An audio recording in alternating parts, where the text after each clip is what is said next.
திருச்சிற்றம்பலம். தினம் ஒரு திருமந்திரம். திருச்சிற்றம்பலம்.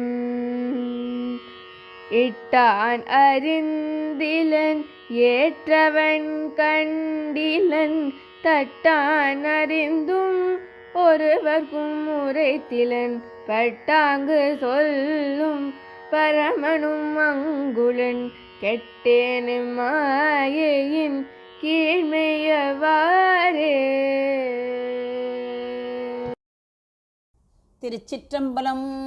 இட்டான் அறிந்திலன் ஏற்றவள் கண்டிலள் என்று தொடங்கும் பாடலை இப்பொழுது நாம் காணப்போகிறோம்.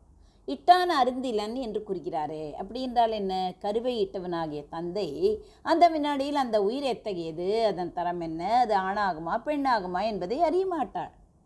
ஏற்றவள் கண்டிலள், அந்த கருவை ஏற்றுக்கொண்டிருக்கிறாளே தாய், அந்த தாயும் தனக்குள் ஒரு உயிர் உருவாகிவிட்டதை ஆரம்பத்தில் உணர்வதில்லை. அது எந்த மாதிரியான குணாதிசயங்களுடன் வளரப்போகிறது என்பதையும் அவள் காண்பதில்லை. தட்டான் அறிந்தும் ஒருவருக்கும் உரைத்திலன். இங்கே தட்டான் என்பது யார்? பொற்கொல்லன். பொற்கொல்லன் என்பது உருவத்தை வடிவமைக்கும் இறைவனை குறிக்கும். பொற்கொல்லன் எப்படி ஆபரணத்தை நுணுக்கமாக செய்கிறானோ அதுபோல இறைவன் அந்த கருவை வடிவமைக்கிறான். அந்த உயிரின் கர்ம வினைகள் என்ன, அதன் ஆயுள் எவ்வளவு என்பதை அந்த இறைவன், தட்டானாகிய அந்த இறைவன் நன்கு அறிவான். ஆனால் அவன் அதை யாரிடமும் சொல்வதில்லை, உரைத்திலன். பட்டாங்கு சொல்லும் பரமனும் அங்குளன். உண்மையை சொல்லப்போனால் அந்த உடலுக்குள்ளேயே சாட்சியாக அந்த பரமன் இறைவன் விற்றிருக்கிறான். ஆனால் மாயை நம்மை மறைக்கிறது. கெட்டேன் இம்மாயையின் கீழ்மை எவ்வாறு? அடடா, இவ்வளவு பெரிய அதிசயம் நமக்குள்ளேயே நடக்கிறது.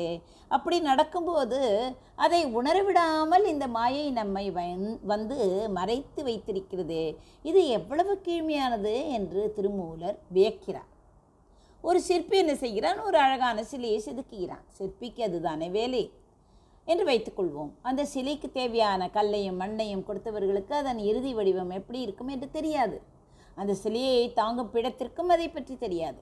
ஆனால் அந்த சிற்பிக்கு யார்? இறைவன். அவனுக்கு மட்டும்தான் தெரியும் அந்த சிலைக்குள் எத்தனை நுணுக்கங்கள் உள்ளன, அது எவ்வளவு காலம் நிலைத்து நிற்கும் என்று சிற்பி அந்த ரகசியத்தை ரகசியமாகவே வைத்திருப்பார். அதே போலத்தான் மனித பிறவியும். தந்தை வித்தை போட்டார், ஆனால் அதன் விளைவை அறிய மாட்டார். தாய் என்ன செய்கிறாள்? அதை சுமக்கிறாள், ஆனால் உள்ளே இருக்கும் உயிர் மாற்றங்களை முழுமையாக அறிய மாட்டாள்.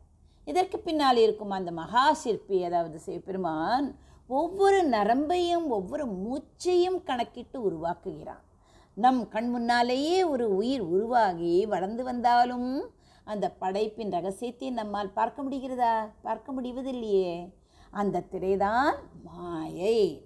நமக்கு மிக அருகில் நமக்குள்ளேயே இருக்கும் உண்மையை கூட நம்மால் பார்க்க முடியாதபடி இந்த உலகியல் ஆசைகளும் மாயையும் நம்மை ஏமாற்றுகின்றன. அந்த மாயையை விலக்கினால் மட்டுமே நமக்குள்ளே இருக்கும் அந்த தட்டான் எனும் இறைவனை காண முடியும் என்பதே இந்த பாடலின் செய்தியாகும். இட்டான் அறிந்திலன் ஏற்றவள் கண்டிலள் தட்டான் அறிந்தும் ஒருவருக்கும் உரைத்திலன் பட்டாங்கு சொல்லும் பரமனும் அங்குளன் கெட்டேன் இம்மாயையின் கீழ்மை எவ்வாறே. நன்றி, வணக்கம். உமா பாலசுப்ரமணியன்.